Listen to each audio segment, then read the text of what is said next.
నిన్న నేను లేనప్పుడు మా బాబు దగ్గరకు వచ్చి నీ ప్రాపర్టీ నాకు కావాలి అని బెదిరించింది ఎవడు? నేనే నేనే నేనే నేనే. కంగారు పడి కమిట్ అయిపోకుండా రోయ్. ఇప్పుడు నేను ఒక రౌండ్ వేసుకుంటాను. ఆ తర్వాత ఇదే ఫ్లోలో నేను కాదు నేను కాదు నేను కాదు అంటారు. కాబట్టి చెప్పేటప్పుడు ఒక్కసారి ఆలోచించి చెప్పండి. తర్వాత కొట్టేటప్పుడు నేను అస్సలు ఆలోచించను. అసలు నువ్వు ఎవడి ఏరియాకి వచ్చి రౌండ్ వేసుకుంటానంటున్నావురా నిన్ను?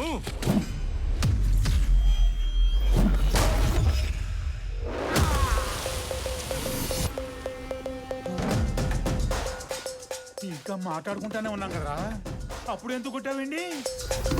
నాకు వీళ్ళలో విలన్ కనిపించాడు. కనిపిస్తే if I see a villain in you, you will see a hero in me. నీలో విలన్ నాకు కనిపిస్తే నాలో హీరోని కనిపిస్తాడు. సో నేను మాట్లాడేటప్పుడు నీలో విలన్ అస్సలు బయట రాకూడదమ్మా. అసలు నువ్వు ఇక్కడి నుంచి బయటకు వెళ్తేనే కదరా. ఇదిగో ఇలాగే విలన్ బయటకు వచ్చేస్తానే.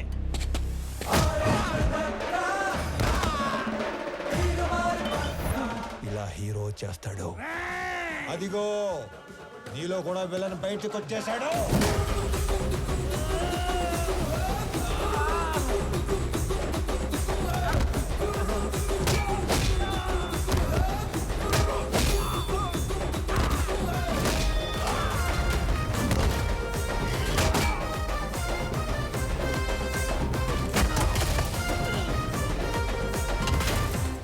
నీ ప్రాబ్లం ఏంట్రా? అసలు నీ ప్రాబ్లం ఏంటి?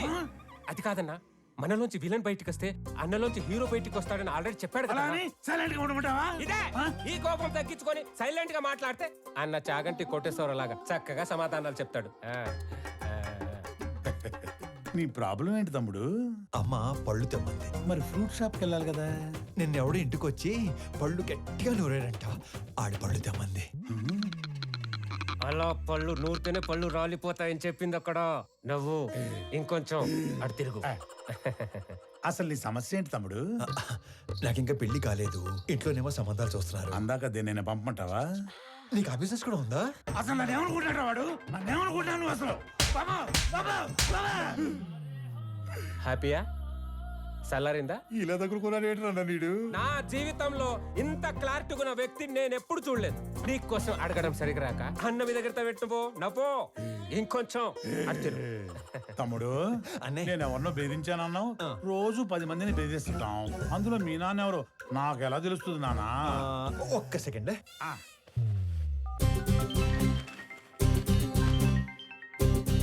నానోయ్ ఓ రౌండ్ అయిందా?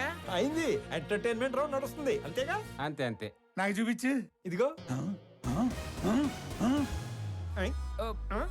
అచ్చా నువ్వు ఈడి కొడుకువా. నీ ఫ్యామిలీ మొత్తాన్ని చంపైనా సరే ఆ ఇల్లు లాక్కుంటాం. వచ్చేసాడు. మీ అందులోని విలన్ వచ్చేసాడు. ఒక నీలో తప్ప అందులోని విలన్ వచ్చాడు. ఇక నాలో హీరో బయటకు వచ్చేస్తాడు. పట్టుకో. నీ కొడుకు కొడుతుండే కదా చాలా కాలం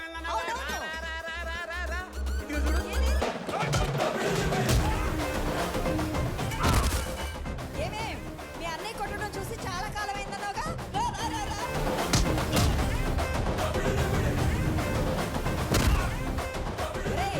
ఆ గుండుగాడిని 4 ఎక్కువైరా. నేను చాలా ఎక్స్ట్రాలు మాట్లాడాడు.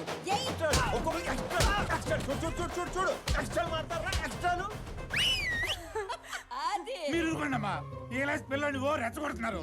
మాకేమైనా అయిందంటే ఆరోగ్యశ్రీ కార్డులు కూడా లేవు తెలుసా? మరి అలాంటప్పుడు ఆర్జు ఎందుకు పెట్టుకున్నావు? ఆడసలే తేడాగాడు.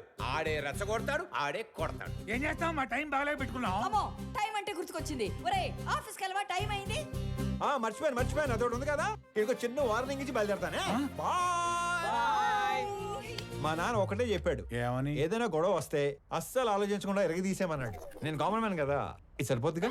సరిపోయింది. నవ్వుతూ చెప్పు. సరిపోయింది. ఇంకో సరిపోయిందిగా. Good bye. ఇందాక అమ్మకి వార్నింగ్ ఇస్తానన్నాను కానీ నాకు ఈ డైలాగులు అయి చెప్పి భయపెట్టడం పెద్దగా రాదు. Just imagine. ఫస్ట్ టైం కాబట్టి సైలెన్సర్ పట్టుకొచ్చా.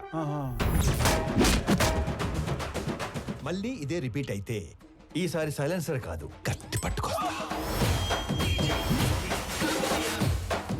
సైలెన్సర్ తో దెబ్బ పడ్డ ప్రతి చోట కత్తితో వేటు పడిందనుకో.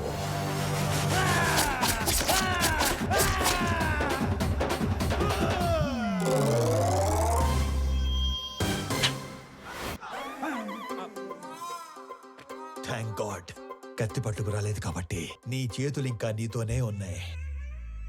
ఇవి నీకే బాగున్నాయి. ఆ? జాగ్రత్తగా పెట్టుకో. ఇలానా మరి? ఓకే అన్నా. ఏంటి? ఏం లేదన్నా, వెళ్ళండి. తొందరగా వెళ్ళమనరా. వెళ్ళండి.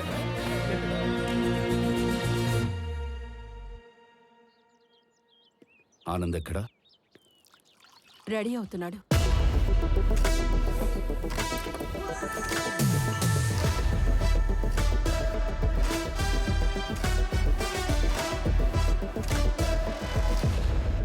Sir, tablets. వైజాగ్లో ఏదో గొడవ అయిందట సార్. అది వైజాగ్లో ఏం జరిగింది?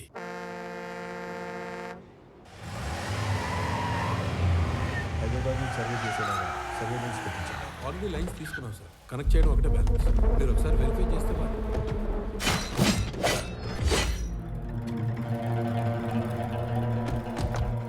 ఎవరు మీరు? నీ 200 ఎకరాల్లోకి వస్తేనే ఎవరు నువ్వు, ఎవరు రానిచ్చారు అని అడుగుతున్నాడు. 682 చదరపు కిలోమీటర్లున్న నా వైజాగ్ కాన్స్టిట్యున్సీలోకి వచ్చి 1000 మందికి ఉద్యోగాలు, 100 కోట్ల ప్రాజెక్టు కడుతుంటే ఏరియా ఎక్స్ఎమ్మెల్యేని నేను అడగొద్దా ఎవరు నువ్వు, ఎవరు రానిచ్చారు అని? ప్లీజ్ సార్, గొడవ చేయకండి, కూర్చొని మాట్లాడుకుందాం. నేను మాట్లాడడానికి వచ్చాను కాబట్టే నా మనుషులు ఇంకా వెనకే ఉన్నారు, మీరింకా బతికే ఉన్నారు. అది కాదు సార్, నేను చెప్పింది కూడా చెప్పానండి. నేను చెప్తున్నాను, నువ్వు వినో. ఈ కంపెనీ ఇక్కడున్నంత కాలం బిజినెస్ లో 10% నాకివ్వాలి. సార్, ఇది కొన్ని వేల మంది కష్టం. దీన్ని ఎవరికి ఊరికే ఇచ్చి వాళ్ళ కష్టాన్ని అవమానించలేను. I'm sorry sir. 50 మందా? వీడు అసలే ఎవరి మీద చేయి కూడా ఎత్తడు. ఎలా బయటపడ్డాడు అసలు? మా నాన్న ఒకటే చెప్పారు, ఇద్దరి మధ్య గొడవ వస్తే ముందుకెళ్ళి కొట్టేవాడు కామన్ మ్యాన్ అవుతాడు, టేబుల్కి అటు ఇటు కూర్చొని ప్రాబ్లమ్ సాల్వ్ చేసుకునేవాడే బిజినెస్ మ్యాన్ అవుతాడు. నా కంపెనీలో 10% లాభాలు అడుక్కోవడానికి వచ్చిన వాడి కోసం ఆ కంపెనీ ఓనర్ని చంపడానికి వచ్చే అంత తెలివి తక్కువ వాళ్ళు కాబట్టే వాడి మిమ్మల్ని పనిలో పెట్టుకున్నాడు. ఏ మాత్రం తెలివి ఉన్నవాడైనా 100 రూపాయలు సంపాదించే వాడి వైపు ఉంటారా, అందులో 10 రూపాయలు అడుక్కోవడానికి వచ్చిన వాడి వైపు ఉంటారా? అండ్ ఆఫ్ కోర్స్ మిమ్మల్ని పోషిస్తాడు కాబట్టి. అది ఎప్పటి వరకు? మీకు రేపు 40-50 ఏళ్ళు వచ్చి ఒంట్లో బలం తగ్గాక అప్పుడు కూడా పోషిస్తాడా? మీకు ఇదంతా మానేసి ఏదో పని చేసుకోవాలని ఉంటుంది, కానీ మీ బ్యాక్గ్రౌండ్ చూసి ఎప్పుడూ పని ఇవ్వడం. నేను ఇస్తా. మీరు గౌరవంగా బతుకుతాను అంటే నా కంపెనీలో మీ అందరికీ ఉద్యోగాలు నేను ఇస్తాను. రోజు 8 గంటలే పని. వాడిలా ఎప్పుడు పడితే అప్పుడు పిలవను. ఇలాంటి వాటికి అస్సలు పిలవను.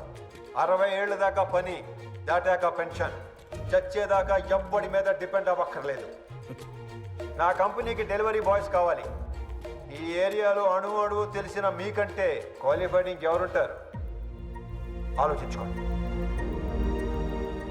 నాతో కలిసి పని చేయాలనుకుంటే మీలో ఉన్న రౌడీని చంపి నాతో రండి. కాదు, వాడి కిందే పని చేద్దాం అనుకుంటే నన్ను చంపి లోపలికి వెళ్ళండి.